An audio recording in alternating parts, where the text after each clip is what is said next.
Bismillahirrahmanirrahim. Secara mudah, akidah Islam diambil Al-Quran dan Sunnah. Kita disuruh untuk mengambil Al-Quran dan Sunnah. Wa ma ikhtalaftum fihi min syai' fa hukmuhu ila Allah. Perkara apa saja yang kalian perselisihkan, maka hukumnya kembali kepada Allah Subhanahu wa taala. Ya. Atiiullah wa atiiur Rasul, taatlah kepada Allah dan taatlah kepada Rasulullah sallallahu alaihi wasallam. Fa in tanaza'tum fi syai'in farudduhu ila Allahi war Rasul in kuntum tu'minuna billahi wal yaumil akhir. Kalau kalian berselisih tentang suatu, kembalikanlah kepada Allah dan Rasulnya jika kalian beriman kepada Allah dan kepada hari akhirat. Semua yang di luar daripada Al-Quran dan Sunnah, maka itu bukan akidah kita. Itu bukan akidah kita. Allah tidak membani kita untuk meyakini hal-hal yang di luar daripada Al-Quran dan Sunnah. Saya ulangi, Allah tidak membani kita untuk meyakini hal-hal yang di luar daripada Al-Quran dan Sunnah. Oleh karenanya tatkala Nabi Yusuf alaihissalam mendakwahi dua temannya yang di penjara, ya, beliau berkata, ya sahibai sijini a'arbabun mutafarriquna khairun amillahul wahidul qahar ma ta'buduna min dunihi illa asma'an sammaitumuha antum wa aba'ukum ma anzalallahu biha min sultan. Kata Nabi Yusuf alaihissalam, wahai dua temanku yang ada di penjara, wahai dua penghuni penjara, ya, apakah sembahan-sembahan yang beraneka ragam yang kalian sembah itu lebih baik ataukah Allah yang Maha Esa dan Maha Kuasa? Ma ta'buduna min dunihi, tidaklah yang kalian sembah selain Allah, kalian dan nenek moyang kalian, illa asma'an sammaitumuha antum wa aba'ukum, kecuali hanyalah sekedar nama-nama yang kalian namakan dan nenek moyang kalian namakan ini sebagai Tuhan. Kemudian kata Nabi Yusuf, ma anzalallahu biha min sultan, Allah tidak pernah menurunkan dalilnya. Jadi apa yang tersebar di masyarakat, keyakinan-keyakinan tersebar di masyarakat, tinggal tanya dalilnya ada atau tidak, Al-Qur'annya ada atau tidak. Mudah akidah Islam. Ya. Dalilnya ada atau tidak, Al-Quran ada atau tidak, Sunnah ada atau tidak. Kalau tidak ada, tidak perlu diyakini. Tidak perlu diyakini. Karena kalau akidah ini bebas, bisa dibuat oleh siapa saja, maka buat apa? Al-Quran dan Sunnah berbicara. Setiap orang boleh membuat keyakinan. Setiap orang boleh berkreasi tentang suatu keyakinan. Maka cukup firman Allah, ma anzalallahu biha min sultan. Ini tidak pernah diturunkan oleh Allah Subhanahu wa taala. Kalau tidak ada dalilnya, tidak boleh kita yakini. Tidak boleh kita yakini. Dan banyak di masyarakat kita, sebagai contoh sederhana, keyakinan-keyakinan yang aneh. Seperti meyakini angka 13, angka sial. Ini dari mana seperti ini? Saya pergi ke hotel-hotel, tidak ada lantai 13. Benar. Naik pesawat, tidak ada kursi nomor berapa? 13. Dari mana? Dari mana? Siapa yang bikin angka 13, angka sial? Dari mana datangnya? Ternyata diadopsi dari orang-orang barat, orang kafir, penghuni neraka jahanam. Diambil akidahnya dari penghuni neraka jahanam. Bagaimana? Ya. Bagaimana angka 13 bisa menjadi angka yang sial? Apa bedanya 13 dengan 12? Bedanya 13 dengan 14. 13 tinggal tambah 1 jadi 14. Bedanya antara 13 dengan 14 sama seperti 11 12. Kenapa harus dijadikan sebagai angka sial? Jadi kalau di Arab Saudi alhamdulillah lantai ada lantai apa? 13 ya. Subhanallah, orang berkeyakinan angka 13, angka sial itu benar-benar mengakar. Banyak orang meyakini karena hal tersebut. Terus, bagaimana kalau orang punya anak banyak? Bolehkah dia punya anak nomor 13? Oh, Ustaz, ada caranya. Langsung anak 12, langsung anak nomor 14. Lalu gimana caranya? Gimana caranya langsung nomor 14? Karena kalau anak nomor 13, anak sial. Ini enggak benar. Dari mana ada ini?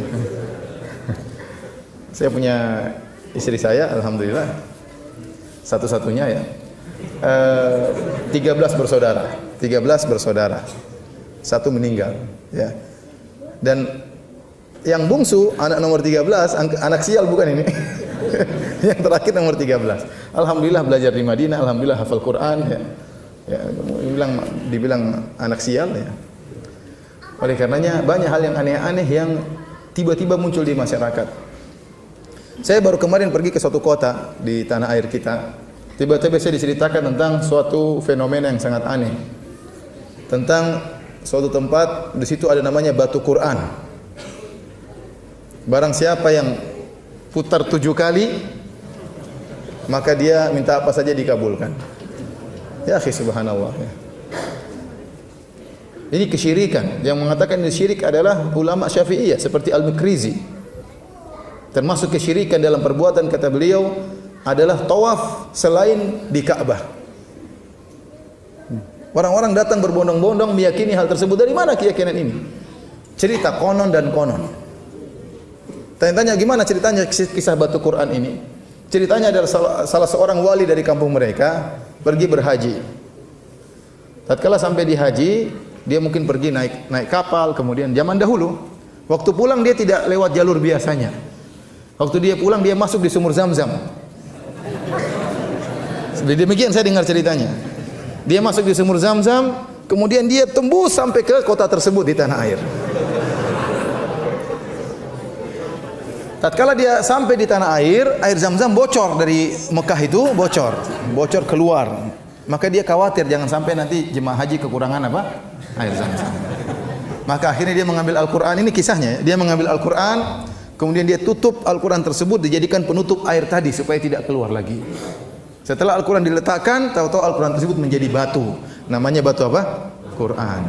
Subhanallah, itu ceritanya. Ya. Kasihan ngebor jauh sekali. Sampai sekarang saja pemerintah Arab Saudi belum ngebor dari Mekah sampai ke Madinah. Sampai sekarang masih diambil air secara manual. Antum kalau pergi ke hajian atau umrah, antum bisa turun di tempat parkir nomor 5. Ya. Di situ antum lihat banyak trek-trek seperti trek-trek minyak Pertamina itu ya. Itu ngedrop air dari Mekah sampai ke Madinah. Belum dibuat, atau kita perlu kasih tahu pemerintah Arab Saudi sudah ada bor sampai ke tanah air. Ya. Luar biasa. Tapi masyarakat menerima dengan mudahnya. Menerima. Ya akhi subhanallah. Ini dari mana seperti ini? Ya.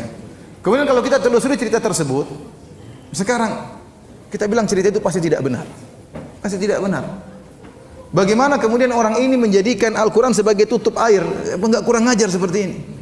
Ya Al-Quran dijadikan apa? Kan ada batu yang kenapa Al-Quran jadi tutup apa? Tutup air. Kemudian Al-Quran tersebut berubah jadi batu, menjadi benda yang lebih hina. Al-Quran mulia atau tidak? Kenapa dirubah jadi batu? Dikutukkah oleh Allah jadi batu? Al-Quran berubah jadi batu. Kemudian sebagian orang tawaf tersebut di situ pakai celana kolor saja, apa enggak kurang ajar? Tawaf di Al-Quran pakai celana kolor. Jadi kalau sudah sesat ditumpuk dengan kesesatan-kesesatan yang lain. Diyakini oleh masyarakat, datang ramai-ramai berbondong-bondong antri. Dari mana akidah seperti ini? Dan tidak ada orang berani mengingkari. Saya pun belum berani kalau ke sana mengingkari. Subhanallah, kasihan masyarakat. Harusnya ulama-ulama di sana berbicara, harusnya. Ya harusnya, ini kewajiban bagi mereka. Ya, kewajiban bagi mereka untuk mengingatkan.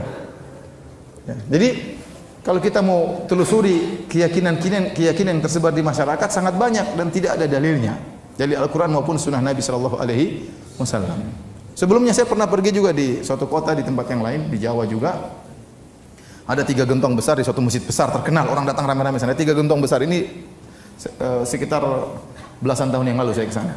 Ada 3 gentong besar, anak-anak datang kemudian diusap-usap dari air tersebut. Ya, air mungkin gentong yang sudah berlumut dan macam-macamnya. Saya tanya kenapa begitu? Katanya ada sambung ke sumur Zam-Zam. Subhanallah. Ini proyek luar biasa, triliunan ini.